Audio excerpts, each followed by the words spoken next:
While Willie Fritz has plenty of work to do at Houston, this is the team that is looking upward in 2025, a team that's looking to bounce back. And with the influx of talent that they brought in, whether it's from recruiting or the transfer portal, this is a team that expects to do better than they did in 2024. Today, we'll take a deep dive into the Houston Cougars and look at what should we expect from Willie Fritz's squad this season. Now, last year obviously was abysmal at times. It was not fun if you are a Houston fan. And this is a program that has felt like they've had moments where they're right there in the national conversation. They've had moments when they're at the top of their conference.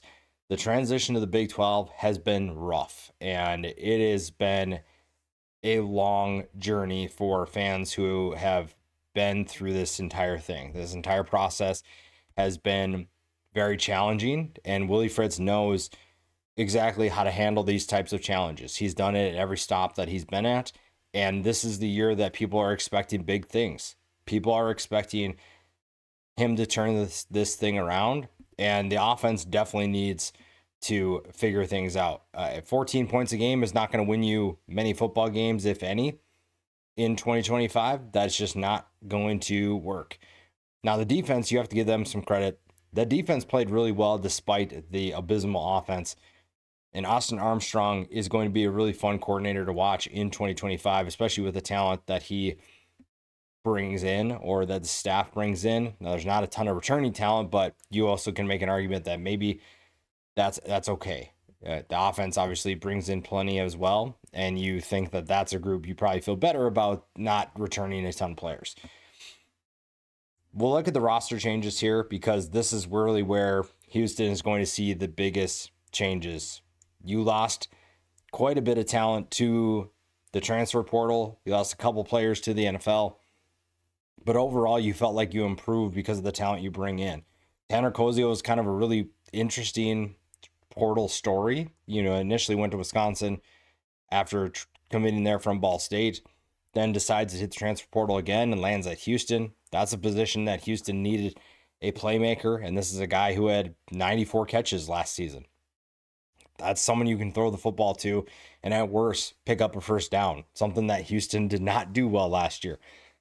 So you're looking for guys that can raise your ceiling. You're looking for guys that can make you better. The skill positions bring in quite a bit of talent. Amari Thomas comes from UIB.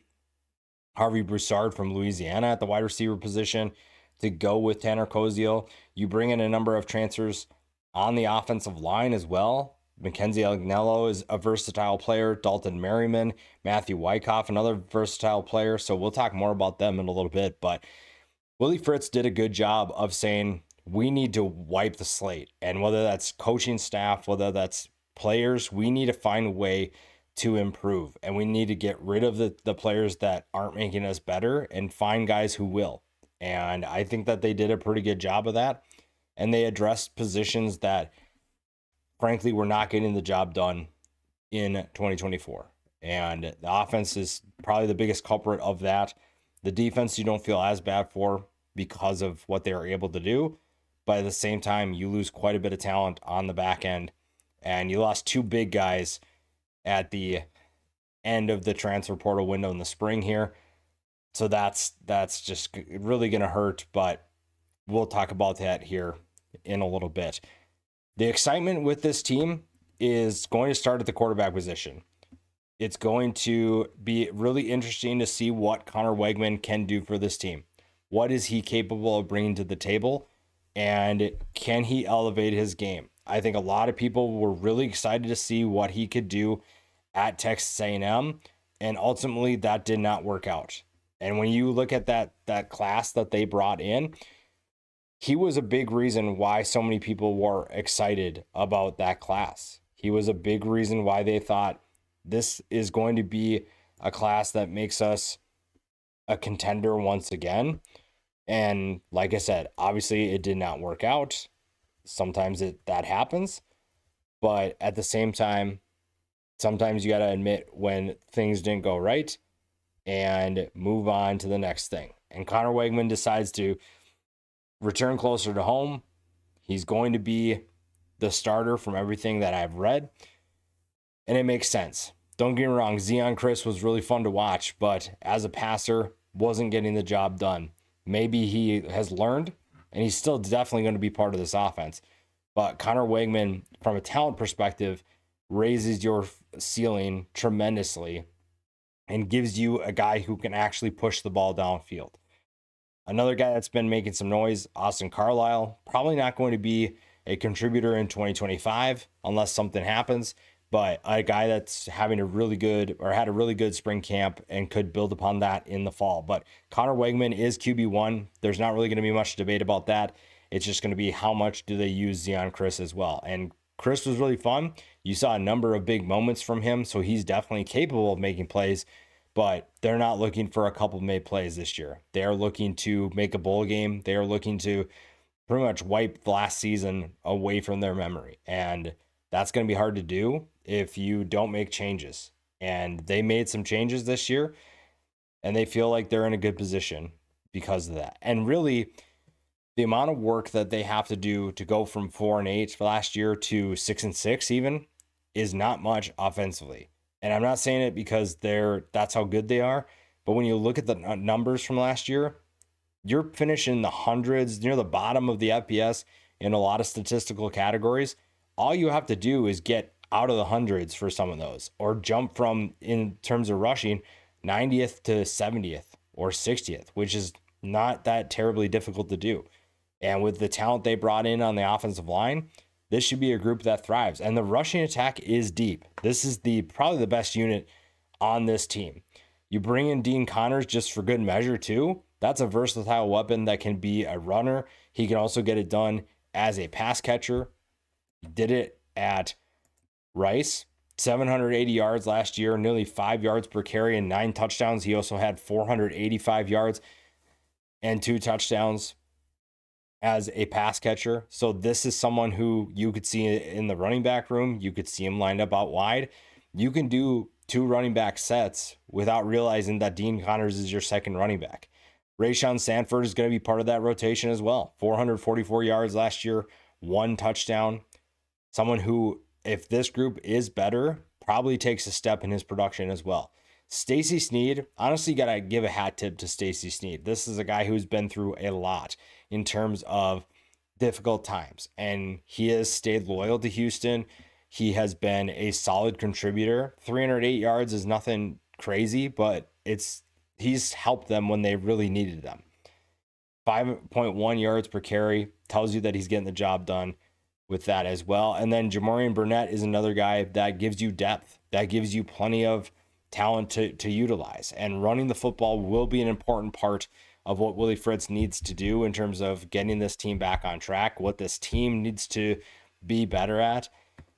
And part of that, like I said, is on the running backs. Part of that is on the offensive line. But you feel like the nucleus that you have returning puts you in a good position to make that happen. It's one thing to say, yes, we need this to happen, but if you don't have the right guys in place, you're just saying it. You're not actually going to do it. And this group probably was going to be fine without Dean Connors, but they bring in Dean Connors to make them even better. And I love that Willie Fritz is not satisfied. You can tell that he's not just okay with the guys they have. Not that he's worried about them, but he is not taking any chances. He's not going to say, oh, well, we could have gotten Dean Connors, but we just didn't think we needed him at the time. We could have gotten Tanner Koziel, but we just didn't really need him at the time. They didn't want to wait for that. They wanted to make sure that there's no excuses this year. And if this is going to be a surprise team, it's because they made those aggressive decisions. They made sure they ensured that they were going to be better because of the talent they bring in. Now, the passing attack is just going to, I think they're going to love having Connor Wegman in this offense. But at the same time, you need some time to gel with your new receivers. You're bringing in 2 new guys at wide receiver and a new tight end. Now, Stephon Johnson is coming back, as is Marquise Shoulders, Devin Williams, and Mekhi Muse.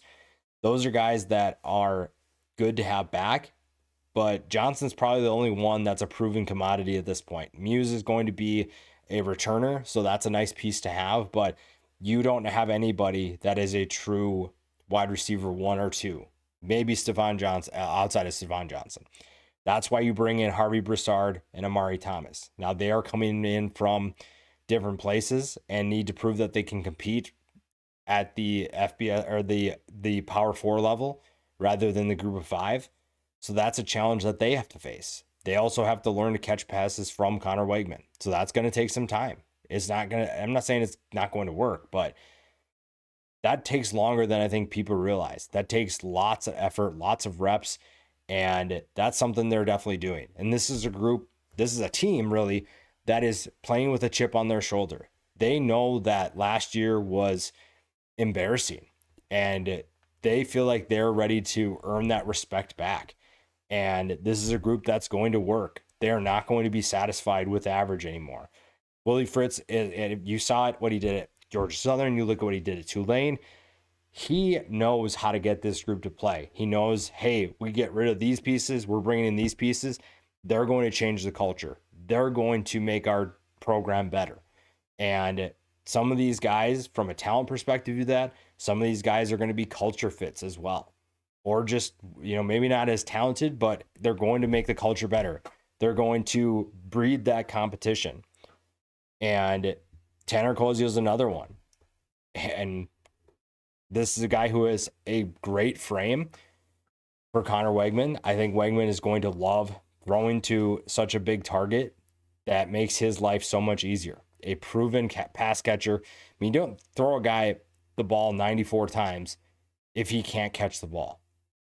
You just don't do that. And that's something that at worst is going to give them that efficient player that you can find downfield, and good things are going to happen.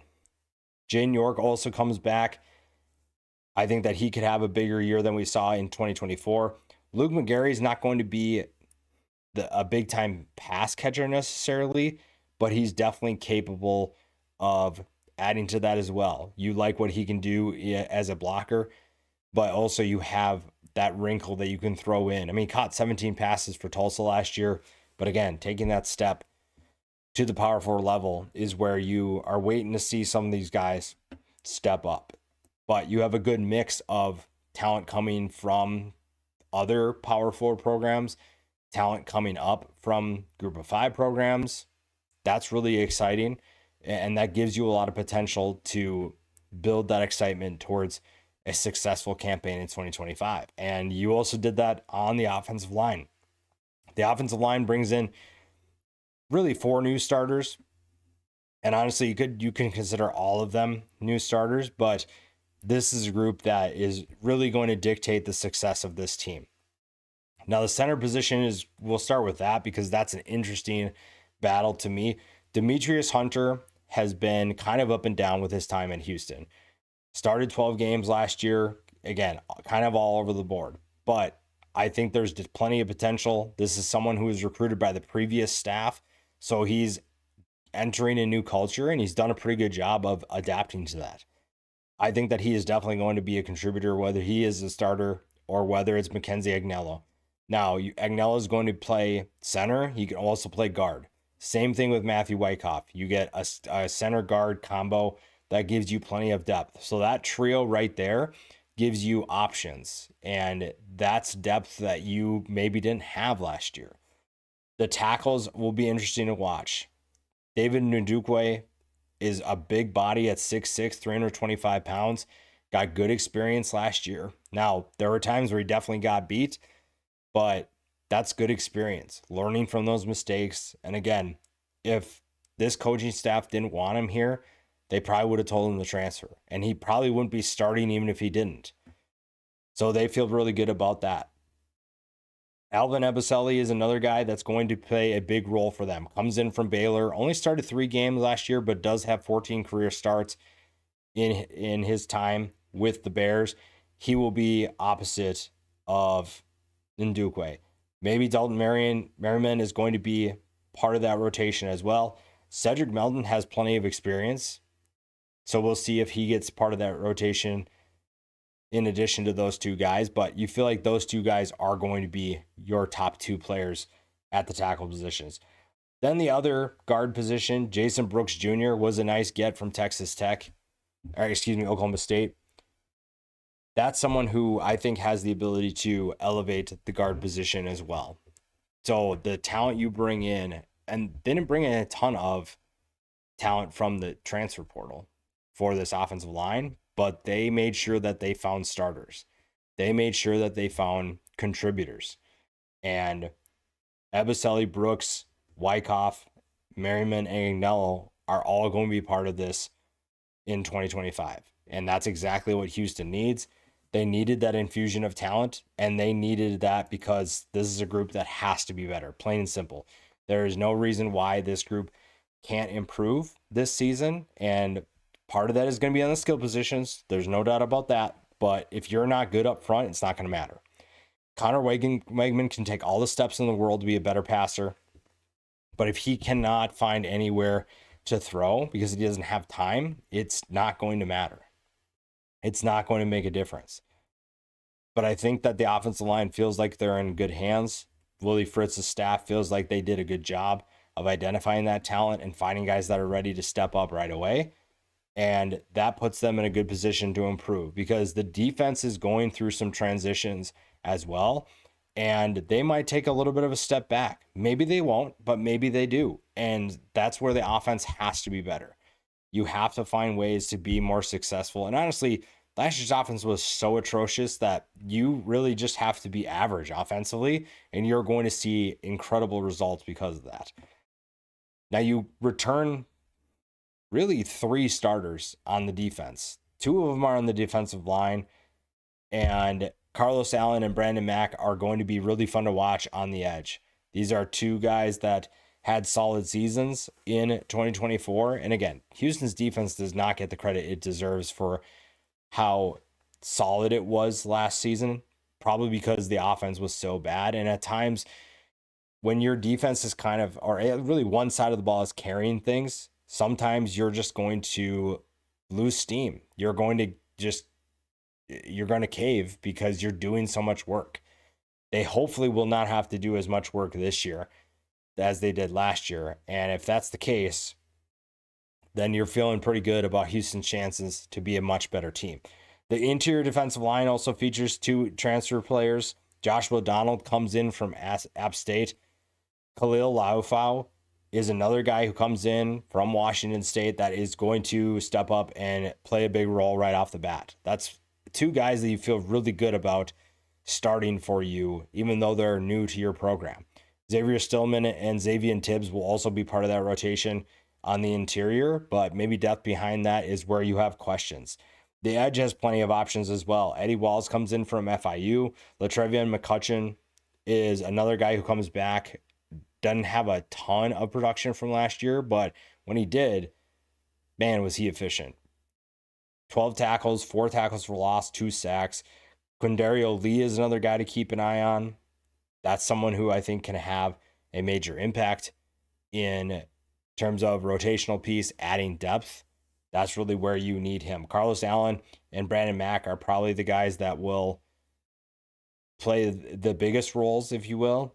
And after that, it's like how much drop off is there going to be? There's going to be some drop off, but I think that this is a group that feels pretty good about what they'll be able to do.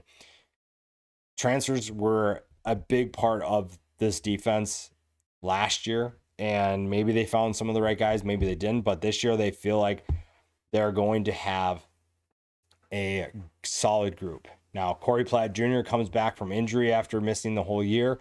That's a former Tulane transfer. He'll be joined by a former teammate of his in Jesus Machado, a guy who had 98 tackles and 3 tackles for loss last year. You look at what the linebacker position needs to be for Houston to be successful. You need experience. You need guys who know this system, who know what Willie Fritz wants in terms of culture. Those are 2 guys that have that. And that's where you're really going to thrive because you have guys that understand what this team needs to be. And you also bring the ceiling, like I said before, the ceiling of this team gets better because of Machado and Platt. Now, the depth of this position is probably not as good as some of the other ones, but Jalen Gardner is coming back. Carmichael Glass comes in from Louisiana. Sione Fotu is another guy that they really like. They feel like they got a kind of a steal there. So you have a solid group of linebackers. They just have various levels of familiarity with this culture, with this program. and the linebacker position is very important for this defense. I think the defensive line is going to get the job done this year. They're going to be disruptive. And overall, I think they could be more disruptive than last year. They had times where they were pretty disruptive, where they were making life miserable for the opposing offense, but they also had times where they were not doing that. And sometimes it was a bend, don't break mentality, and you can't really blame them. But now they're looking to be the aggressor here. They're looking to insert themselves into games and make sure that they are the better team and find ways to win football games more than they did in 2024. And then you go to the secondary. This is a group that finished, Houston was 28th against the pass last year. You'd like to see the defensive line be more disruptive to help that group because, again, this is not a group that was super disruptive. So getting to the quarterback is going to help this group a lot. And honestly, it was looking really, really good until Jeremiah Wilson and AJ Halsey, unfortunately, both hit the transfer portal. Now, Halsey, I kind of understand. I was honestly surprised that he was still on Houston's roster through the winter transfer portal. Jeremiah Wilson, I think, is a solid player. I don't know if we're overhyping him a little bit, but AJ Halsey had made a ton of sense that he finally departs.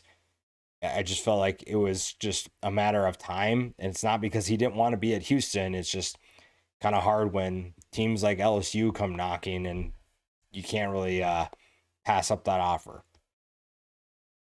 Now, the safety position, replacing him, Kentrell Webb does come back. You feel like you're in a pretty good spot with him coming back. Rook Brown coming in from Wyoming, that was kind of a surprising addition, honestly. I didn't expect Rook Brown to hit the transfer portal, let alone end up at Houston.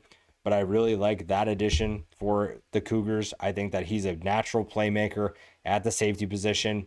He gives you a lot of experience and a lot of ability. His teammate or former teammate at Wyoming, Keone Parks, will be one of the cornerbacks. Another guy that has big playability, a solid frame at 6'1", 190 pounds. You feel really excited if you're Houston's secondary with him coming in. Opposite of him, Will James, another former transfer from Southern Miss. Again, this is going to be a lot of new faces, so there's going to be some time for them to get acclimated with each other. But overall, you feel confident about the talent level of this group and where it's going. Mark Stampley is another new face to know. Georgia Southern transfer, was very productive for the Eagles in 2024, looking to do more of the same for the Big 12 in 2025. The depth behind these guys, there's a couple of transfers. Jordan Allen and CJ Douglas come in at various positions. We'll see if they can be contributors. JD Rhyme, Johnsley Barbas, Latrell McCutcheon Sr. You have plenty of options, but how talented is that group? How much experience does that group return?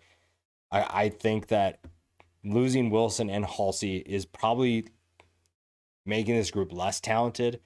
But again, I think this group, along with the rest of the team, is in that underdog mentality. People are overlooking Houston, and for good reason. When you look at last year, you would overlook Houston too. I mean, everybody should, especially after last year. But I think this group is, even though they're unproven, they are ready to prove to everyone that they can win football games, that they are capable of being better than they were last year. And that's going to help. And you can tell that even Vegas thinks they're going to be better because the over-under is right now is set at 6.5. Now, 15% of you say that they're going to finish first through fourth. That would be incredible. I don't think that's going to happen. Fifth through eighth seems more likely, which is what most of you think as well. 55% of you think they're going to finish fifth through eighth in the Big 12. 20% say 9th through 12th. And 10% say 13th through 16th. That 10%, that would be a disappointing year for sure. This is a group that I think expects to be better, but I don't know how much better they can actually get. I think that the volatility of this team is less than it was last year, but that kind of speaks, 6.5 is probably a good number, because to me, the ceiling of this team, unless they are extremely surprising, which could happen, but trying to be realistic. Obviously, there are chances that the next Arizona State is the Houston Cougars. I just don't think that's going to happen. I'm not going to sit here and try to predict every team to be the next Arizona State. That's just not going to be a very common thing. So yeah, if you want to say, oh, well, they're going 10-2, that's fine. I'm just not going to be able to just say that confidently with so many different pieces. You should start 2-0. In an ideal world, you really should start 4-0. There's a reason to believe that Houston could beat Colorado and could beat Oregon State on the road. Texas Tech is going to be a tough one. That's kind of like a measuring stick game where you're going to see how good you actually are, because Texas Tech wants to be a team that competes for a national championship this year. They are paying good money in NIL to get some players to come to their program. That is a tough game, but that's also also at home. So if you're 4-0 going into, I don't have Texas Tech's schedule in front of me, but if Texas Tech is undefeated, that's a massive game for Houston. It's going to be packed. It's going to be fun. It's a team within the state. That's just really exciting, but also can tell you, okay, are we better than we think we are, or are we right on track of where we need to go? Or maybe, I don't think this is going to be the case, but are we further than we thought from where we need to be? Then you go at Oklahoma State and Arizona. Those are 2 winnable games. So even if you lose the Texas Tech game, I feel like you have the ability to win both of those games. But again, it's the Big 12, which is why I capped it at 7-5, but also don't think they're going lower than 5-7. I just can't see that. There's so many winnable games. But then you go at Arizona State, a team that just played in the college football playoff, nearly beat Texas. West Virginia is probably going to be better with a new coaching staff. UCF, don't really know what Scott Frost Part 2 is going to be. Then you get a bye week if you go TCU and Baylor, 2 teams that are competing for the Big 12 championship. So Baylor, TCU, Arizona State, Texas Tech are for sure games that I think are going to be losses. I think you might surprise one of those teams, but probably unlikely. That already puts you at best 8-4. And again, I just try to be realistic with what I should expect. I don't think this is going to be a team that goes 4-8 one year and goes 10-2 somehow. Now, Willie Fritz has done crazy things, but in this day and age of college football, I just don't know if that's necessarily going to be the case. Now, maybe they go 8-4 and whatever. 7-5 is close enough at that point. And 7-5 and 6-6 is also way better than what 4-8 was last year. So this is a group that is going to be a better team. They're going to be a fun team to watch compared to last year. It just may not be as exciting as maybe the fan base thinks, but at the same time, this is a group that has an offense that should be better, a defense that should be more disruptive, and overall, that's going to lead to winning more football games.